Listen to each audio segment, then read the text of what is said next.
কি রাজকন্যা বেহুলা, তুমি ফুলের বাগানে ঘুরতে এসে এক অপরিচিত যুবকের সঙ্গে প্রেম করা গোপনে গোপনে তোমার লজ্জা করি না রাজকন্যা? মন্ত্রীবর, তুমি কার আদেশে এই ফুলের বাগানে প্রবেশ করেছ? আমি এই রাজ্যের মহামন্ত্রী, তোমার পিতা ভাই সদাগরের আদেশে আমাকে জাতিটিকে সদা সর্বদাই দেখতে হয়, কিন্তু এইভাবে ফুলের বাগানে এই বাস্তুমঙ্গল নাগিনীদেরকে হত্যা করলো। আমায় ক্ষমা করবেন মন্ত্রীবর, আমি ভেবেছিলাম ফুলের বাগানে ওই বিধবর নাগিনী বেহুলাকে দংশন করতে চলেছে, তাই আমি তীর মেরে বিনাশ করি। তুমি জানো না যুবক, আমাদের নিচু করে সর্প হত্যা নিষেধ আছে, আর এই অপরাধের জন্য আমি তোমাকে বন্দী করলাম। কোথায় সেনাপতি?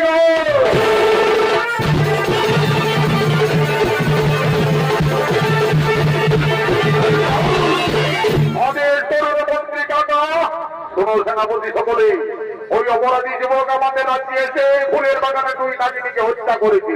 তাছাড়া রাজকন্যা বেহুলার মনোপ্রাণকে সে বিচলিত করে তুলেছে, তাই ওই যুবককে তোমরা বন্দী করে নিয়ে চলো রাজসভায়। বেহুলা, তোমার লজ্জা করে না? এখন তুমি ওই যুবকের হাতে ধরে রয়েছ, এসো তুমি তোমার বিদার সামনে।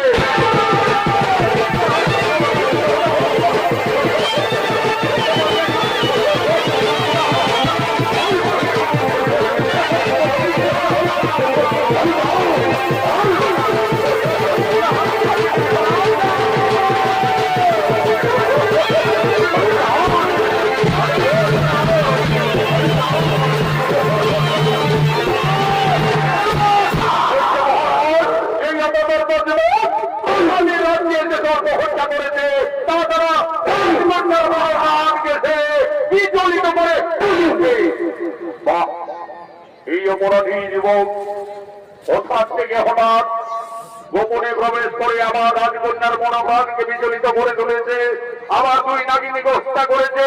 সত্যি করে বলো যুবক, তোমার কি বা পরিচয়? মহারাজ, চম্পকনগরী বসতি হই, পিতা মোর চাঁদ সদাগর, আমি তার পুত্র নক্ষিন্দর। নাগ বিদ্বেষী চাঁদ সদাগরের পুত্র তুমি নক্ষিন্দর, আমার রাজ্যে এসে তুমি সর্প হত্যা করলে কোন সাহসে? তুমি জানো না যুবক, সর্প হত্যা নিজে করে নিষেধ আছে, আর যদি কেউ সর্প হত্যা করে তার শাস্তি হই প্রাণদণ্ড। ওই সেনাপতি বাবু, যাও তোমরা দুর্ভাগ্যকে ডেকে নিয়ে আসবে, যাও।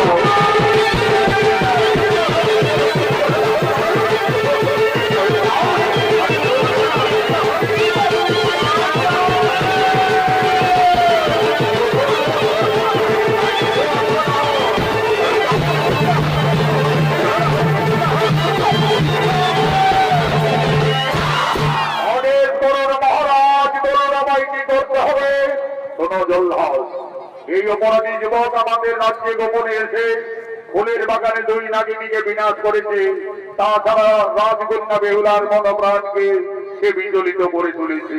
তাই এই অপরাধীকে তুমি হত্যা করো, তাই হবে মহারাজ মৃত্যুর জন্য প্রস্তুত হয়ে যাও যুবক। এখন তোমার মৃত্যু আমার হাতে অনিবার্য।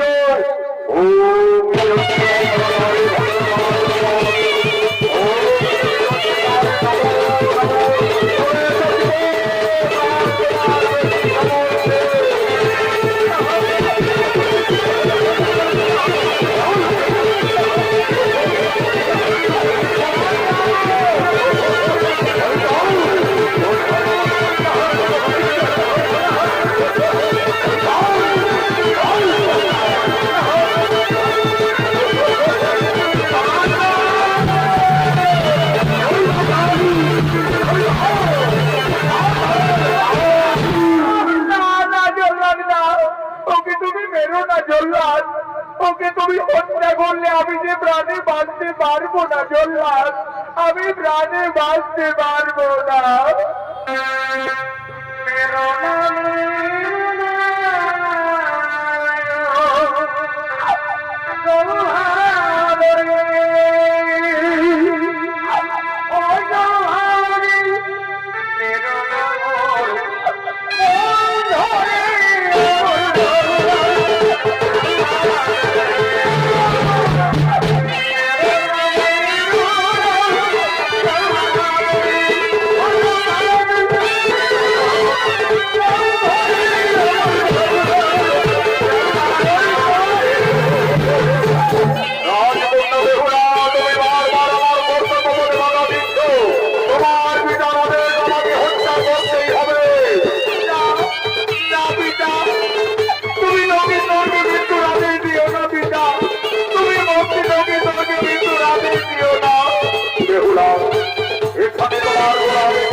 তখন মরে আমার মৃত্যু হবে।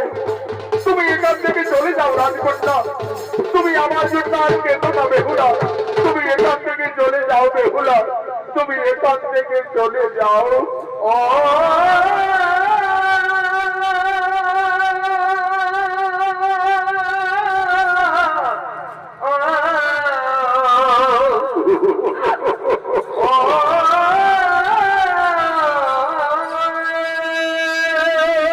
তুমি চলে যাও বেহুলা, তুমি চলে যাও। ও তুই ডাকলি জানে আপন করে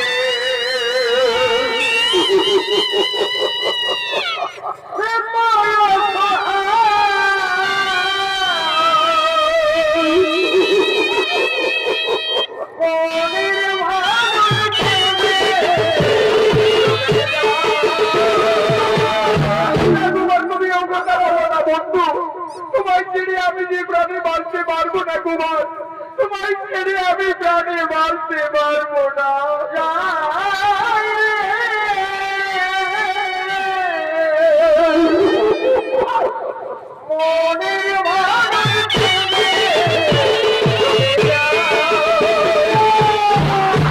সেনাপতিগণ, বেহুলাকে নিয়ে তোমরা অন্য মহলে যাও, আর জল্লাদ বিলম্ব না করে তাকে হত্যা করো।